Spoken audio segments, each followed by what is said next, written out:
Can the government forcefully take your home or land when you don't owe any property taxes and don't owe on any mortgage? Yes.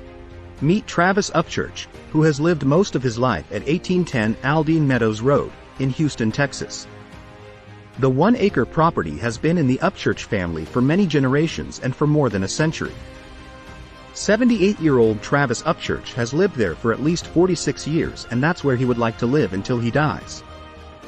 But Aldine ISD wants the property and has taken steps to acquire it through eminent domain. The Houston Area School District owns all the surrounding land near the Upchurch property, including a football stadium immediately to the west.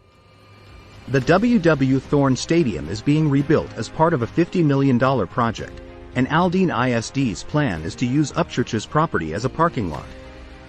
In April 2023, Aldine ISD's Board of Trustees voted to pursue eminent domain actions against Upchurch because he rejected the ISD's purchase offer in the spring of 2022. The ISD stated that it has recently, as of July 2023, sent Upchurch an updated offer. However, the ISD can file a condemnation lawsuit at any time if the parties are still unable to reach a satisfactory purchase agreement. So, what exactly gives the school district a right to forcefully take Upchurch's property?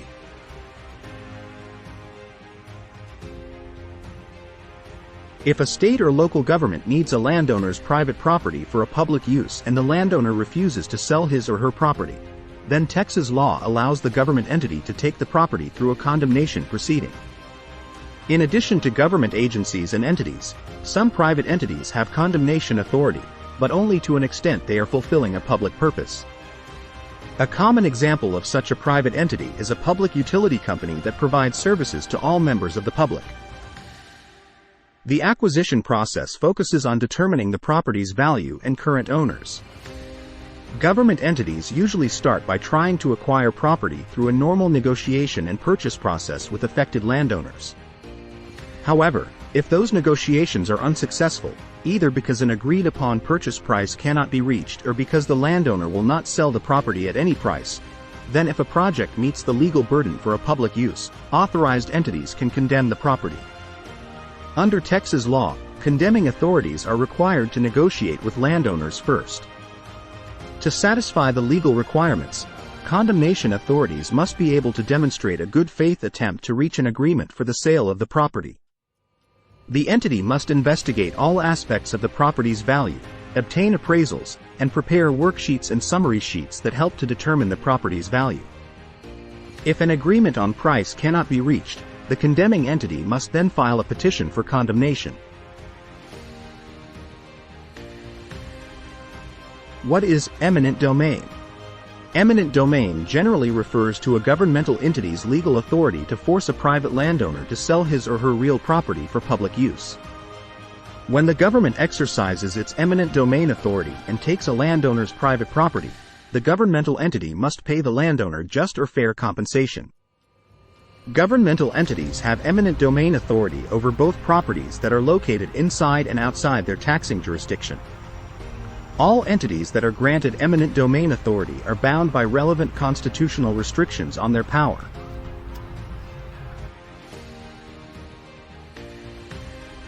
What is condemnation? Condemnation is the procedure that government entities and authorized private entities follow when they exercise their eminent domain authority to force the sale of a landowner's private property. Isn't this against the Texas Constitution that states that no person's property may be taken, damaged, or destroyed or applied to public use without adequate compensation?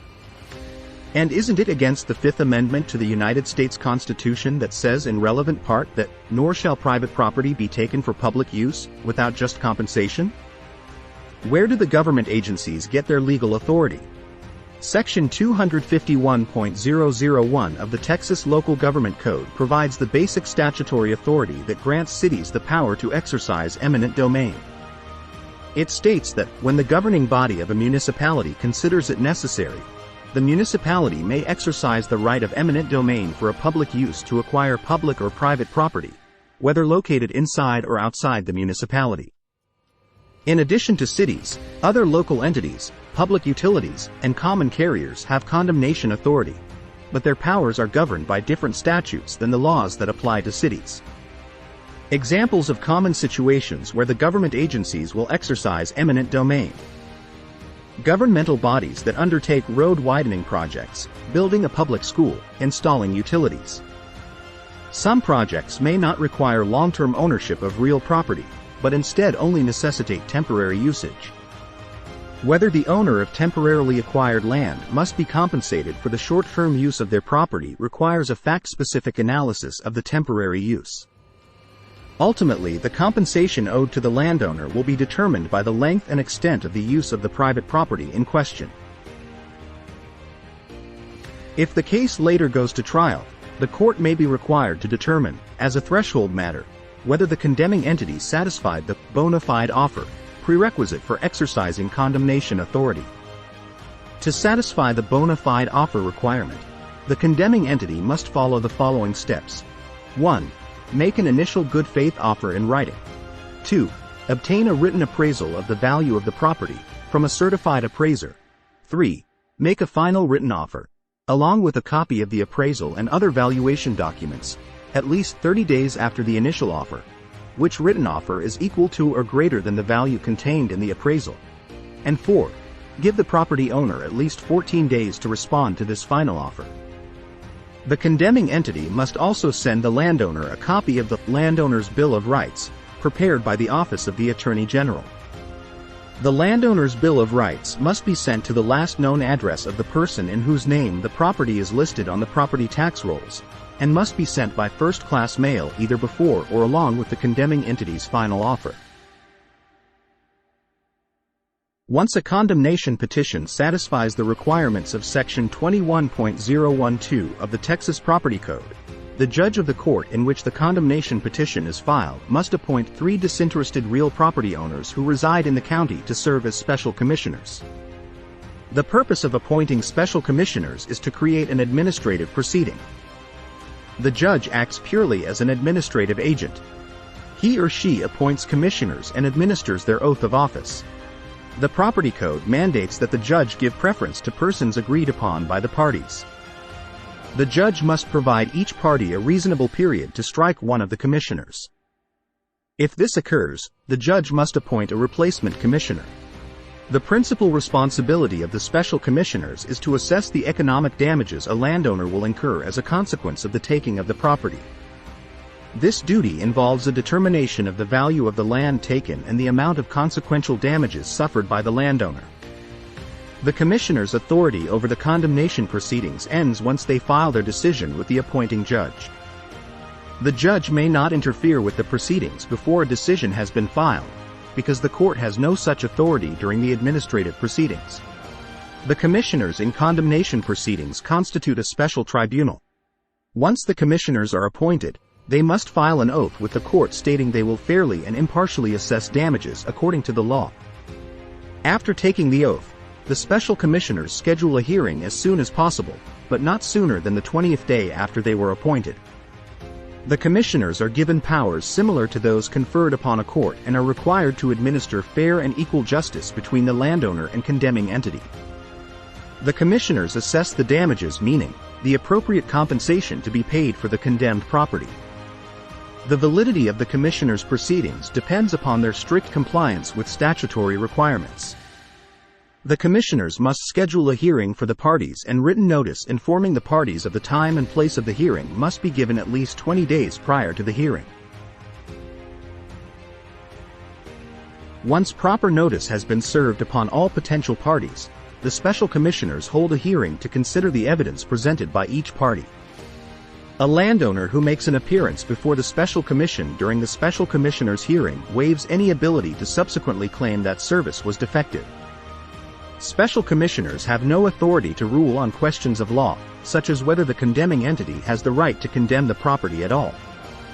So, the hearings are not required to follow strict rules of evidence and other procedures observed in a trial court. However, special commissioners may compel the attendance of witnesses, necessitate the production of testimony, administer oaths, and punish parties for contempt in the same manner as a county judge. In fairly and impartially assessing damages, the special commissioners are governed by Sections 21.041 and 21.042 of the Texas Property Code. Section 21.041 provides that the commissioners must admit evidence relating to the value of the property being condemned, any injury to the property owner, any benefit to the property owner's remaining property, and the use of the property by the condemning entity seeking to acquire the property. Section 21.042 sets out the parameters under which the special commissioners are to make their assessments. In summary, the special commissioners must consider the damage to the property owner using the fair market value of the property at the time of the special commissioners' hearing, and any valuation must consider the highest and best use of the property, currently, or in the reasonable, foreseeable future. After assessing the damages and allocating the costs, special commissioners are required to make a written statement of their decision, which is known as the award of special commissioners. The award is filed with the court within a day or two, and the clerk of the court is then required to send notice of the decision to each party, by certified or registered mail by the next working day. If the commissioner's award ends up being less than or equal to the amount the government agency offered the landowner before proceedings began, the property owner will be responsible for paying the costs of the court proceedings. The costs are then typically deducted from the final payment to the landowner for taking their property by force. If a court hearing determines that the government agency did not make a bona fide offer to acquire the property from the property owner voluntarily, the court will suspend the lawsuit and order the government agency to make a bona fide offer, and order the condemnor to pay all costs of the court and any reasonable attorney's fees and other professional fees incurred by the property owner that are directly related to the lawsuit. A party in a condemnation proceeding may object to the findings of the special commissioners by filing a written statement detailing both specific objections and the grounds for the objections. The statement must be filed with the court that has jurisdiction over the condemnation proceeding. This filing must occur on or before the first Monday following 20 days from the date that the commissioner's findings were filed with the court, or the date notice of the award was sent by the clerk, whichever is later. If no party files objections to the special commissioner's award in a timely manner, the decision of the commissioners becomes final. The court must then adopt the commissioner's award as a judgment of the court. If objections to the commissioner's award are filed in a timely manner, the county court at law or district court would try the case de novo. A trial de novo is a judicial proceeding in which the entire case is reconsidered. Neither party is limited to the claims or evidence presented during the special commissioner's hearing. This trial will now be a judicial proceeding as normally conducted by the court.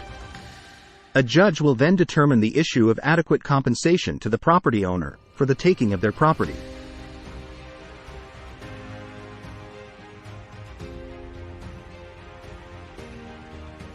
That's our video for today. Remember to always consult with an attorney in your area when facing a legal issue regarding your home or property. Thanks for watching. Subscribe for more educational videos like this one.